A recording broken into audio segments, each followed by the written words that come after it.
Differing opinions about the Lambda variant, supermutant, successor to Delta, or damp squib.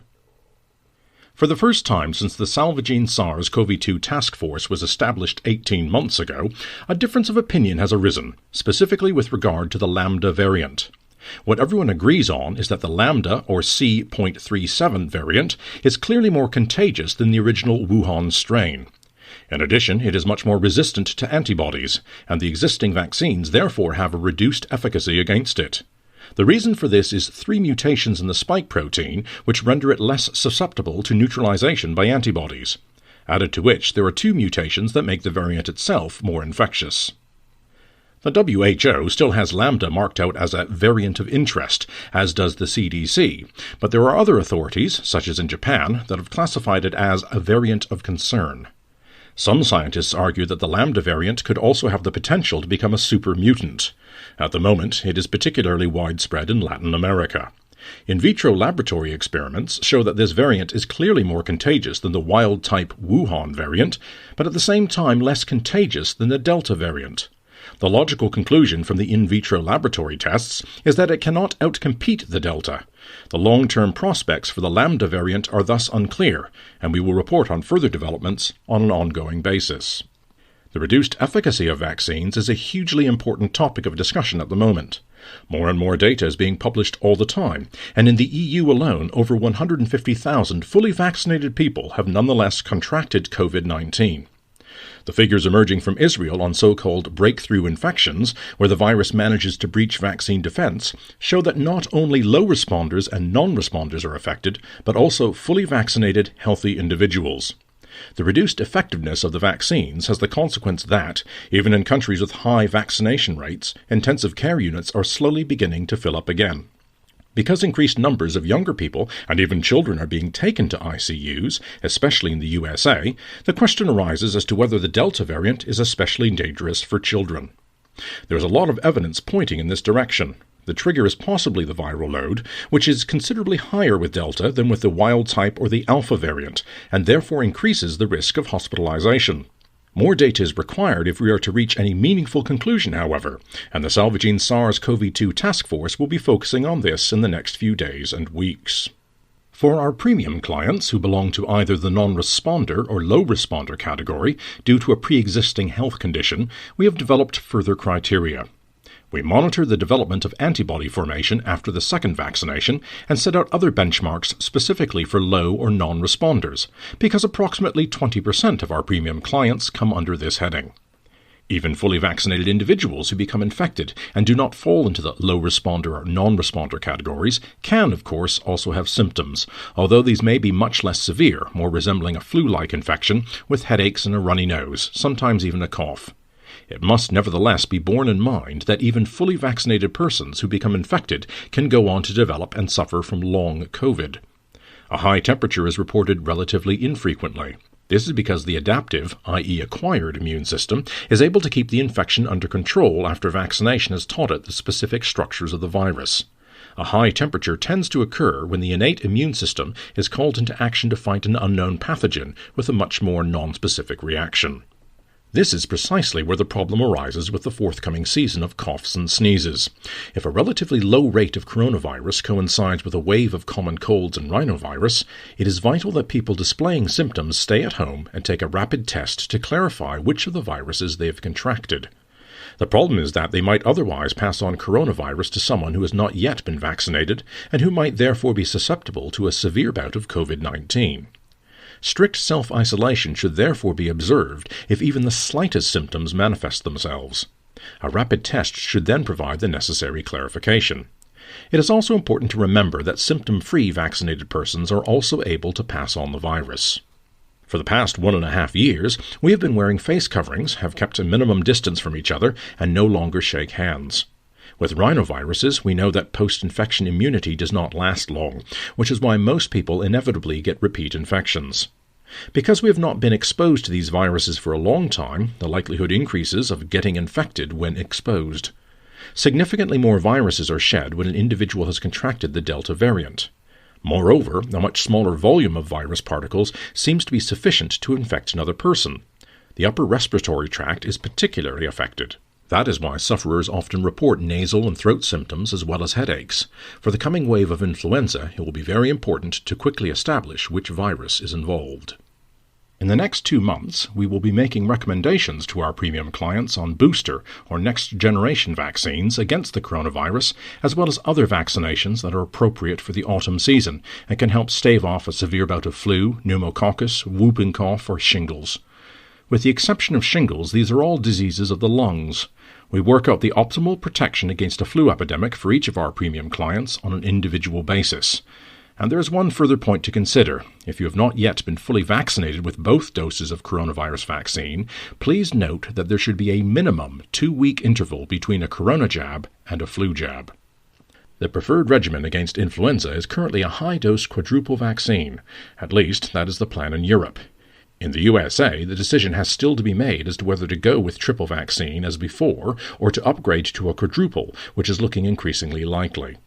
With the social distancing measures in place last season, the influenza wave was virtually absent, which means that much higher numbers are to be expected this autumn and winter season. It is important to reduce the risk of bacterial superinfection in case of SARS-CoV-2 infection. Among the secondary diseases that are associated with COVID-19, special mention should be made of mucormycosis, also known as black fungus. It spreads easily, many patients have died from it, and it is cropping up in countries all around the world. In New Delhi, India, for example, a separate hospital ward had to be set up because of the rampant fungal infection. We have to assume that secondary diseases associated with corona infection will increase along with the arrival of new mutations. Even the otherwise sensible wearing of masks unfortunately causes side effects, especially in the case of children. One example is respiratory syncytial virus, RSV, a common cold virus that is harmless for most people but potentially deadly for infants, as instances throughout this summer have shown. The reason is that children have built up an immune deficit. The compulsory wearing of masks has meant that their immune protection has not been sufficiently trained and collateral damage has occurred. Against this background, we ask all premium clients who have children under 1 year of age to contact their Salvagene consultant to discuss a possible passive vaccination against RSV. In one of our forthcoming keynotes, we will be looking at the issue of vaccine-induced mortality in greater detail. On our task force, we have a pathologist who is researching this very issue. A year ago, we were already stressing the importance of conducting post-mortem examinations of individuals who have died from COVID-19 to gain a better understanding of the disease. On the other hand, we also think it is necessary to conduct post-mortem examinations of individuals who have died not long after being vaccinated, although this is a much more controversial matter. In previous keynotes, we've reported in detail on cerebral venous sinus thrombosis, CVST, cases associated with vector-based vaccines. There remains a large gap in our knowledge here. Pathologists are generally not even aware that a deceased person may have recently been vaccinated. There are several university clinics and research institutions conducting studies into this whole issue. Previously, the sole focus of their attention had been on patients who died from COVID-19. More recently, they have also been looking at the rare but severe side effects of vaccination. These include not only CVST and myocarditis, but also autoimmune diseases. The problem arises because vaccinated individuals, unlike COVID-19 patients, do not usually die while under clinical observation. The medical examiner then fails to make a connection with the vaccine and certifies the cause of death as natural or unknown, so that the authorities see no suspicion of foul play and release the body for burial or cremation. This procedure is standard in all OECD countries. We therefore have to assume that the number of people who have actually died due to vaccination is higher than officially reported.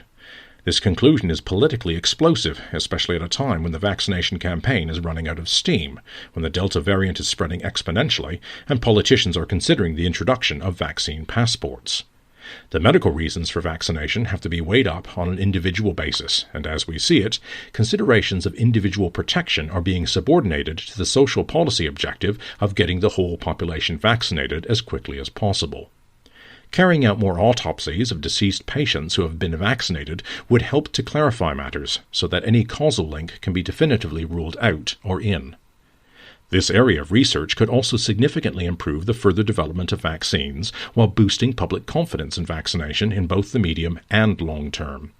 At this point, we have to remind our readers that, after more than a year now, no vaccine has yet been finally approved. BioNTech, Pfizer do, however, expect their vaccine to receive approval from the FDA in the autumn. In our previous keynote, we had indicated that we expect the situation to become much more complex in the coming weeks, with the next step being the introduction of booster and next-generation vaccines. We are working hard to develop the best possible individual strategy for our premium clients. The CDC has also begun to develop a concept for booster vaccinations for the coming winter. In the political arena, too, a lot has happened, and the next move on the vaccine front is being mapped out as a priority by governments around the world. The EU has already ordered 1.8 billion doses from BioNTech for a possible third vaccination. Many countries are developing strategies for a third round of vaccination. While Sweden is looking to a possible start in 2022, Israel has already embarked on its third round of vaccination, and President Isaac Herzog has set an example by receiving his third jab. As first world countries discuss booster vaccinations, the shortage of vaccines in the third world is inevitably going to lead to political tensions. The current dispute between the WHO and the German government is just a foretaste of what lies around the corner. We discussed booster vaccinations and next-generation vaccines at great length in our last keynote, setting out clear criteria for our premium clients. You can read or download it here as a PDF document. As already indicated, we expect the WHO to adopt the same criteria. We are of the opinion that the mutation rate will most likely increase. Consequently, we would advise against booster or next-generation vaccines being administered too soon, because society cannot carry on vaccinating ad infinitum. Every new vaccination is bound to trigger an autoimmune reaction. In most cases, this is harmless, of course, but we have to assume that many autoimmune diseases will be further aggravated by the vaccines. So there is a natural limit to how often you should be inoculated. Consequently, one has to be very careful about deciding if and when to get a booster vaccination. The accelerated policy discussions on booster vaccination are being driven by the skyrocketing numbers, a prime example being Israel, where significantly more people are having to be hospitalized despite its high vaccination uptake. Based on the first available figures from Israel, the side effects of vaccination, at least with the mRNA vaccine, are similar to those of the second vaccination. The Israeli Ministry of Health has announced that the efficacy of the current vaccine has dropped from the original 39%, estimated 2 weeks ago, to a more realistic 29%. With figures in this range, it is unlikely that regular approval would be granted. In the USA, too, some states are registering a new peak in infections, with more than 100,000 cases per day nationally. Florida alone has seen an increase of 50%. As a result, mask wearing has been reintroduced in some states, even for the fully vaccinated. Israel has reverted to imposing restrictions and protective measures. In this regard, they are adopting a completely different approach than the UK, where restrictions have been lifted entirely and the government is relying on the population to exercise common sense. In Britain, the number of deaths attributable to the coronavirus has risen to a daily high last seen in March. There is a strong push for certain groups to be vaccinated, for example, pregnant women. We are in favor of this in principle, but only after due consideration on an individual basis. If you, as a premium client, have any questions in this regard, please contact your consultant. Meanwhile, in Japan, the brakes are being slammed on because of the Delta virus. Hospital capacity is being stretched, not least because of the Olympic Games. Only the most serious cases are admitted to hospital, and the majority of those who fall ill have to stay at home and receive treatment from their family. In Texas, too, many hospitals have had to postpone elective surgical procedures. Our assessment that the Delta variant is extremely contagious is becoming more and more self-evident. The CDC also confirms that the Delta variant is at least as contagious as chickenpox. It is more rapidly transmissible than MERS, Middle East Respiratory Syndrome, SARS, Ebola, or seasonal flu. Added to this is the fact that even vaccinated people with breakthrough infections of the Delta variant carry just as many viruses in their nose and throat as the unvaccinated, and can thus spread the disease just as prolifically. To date, there have been more than 200 million coronavirus infections, and the official death rate stands at 4.25 million. By our own calculations, however, the number of deaths is closer to 12 million, a figure that the WHO has recently confirmed as being more realistic. We arrived at this total by subtracting the collateral damage caused by hospital occupancy from excess mortality over the relevant period. This is the same approach that is now being taken by the statisticians at the WHO. Calculated over 18 months, this number is far higher than that for influenza deaths in recent years. The EU is also buying 200 million doses of Novavax from the USA, a vaccine that still has to be approved. We have our reservations about Novavax. However, due to the delay in approval, its Phase 3 testing has coincided with the current variants. This vaccine could potentially play a supplementary role. We are, of course, continuing to monitor developments here. In the case of a booster vaccine, the correct timing depends on a combined score derived from the reference values for the three defining pillars, namely antibodies, T-cell immunity, and general immune response. This score is calculated by means of an AI algorithm, taking into account the effectiveness of the current vaccines against the prevalent Delta variant. And of course, each calculation of the best and most sensible time for booster vaccination is made on an individual basis. We have further raised the reference values for the antibodies, in particular Class 1 antibodies, i.e. those with a low effect, of which much greater numbers are required to counter the significantly higher resistance of the Delta variant. We have also introduced a 4-level classification of high responder, medium responder, low responder, and non-responder for all premium clients as a further parameter for the AI system. The calculation additionally takes into account any side effects that manifested themselves after the first 2 vaccine doses were administered. On this basis, we are able to calculate the optimum interval before a third vaccination takes place. To date, there have been very few studies on this topic. We have at our disposal almost all the data that has been published so far, in particular from the USA. This clearly indicates that the interval between a second and a third vaccination should be around the 6 to 8 months mark.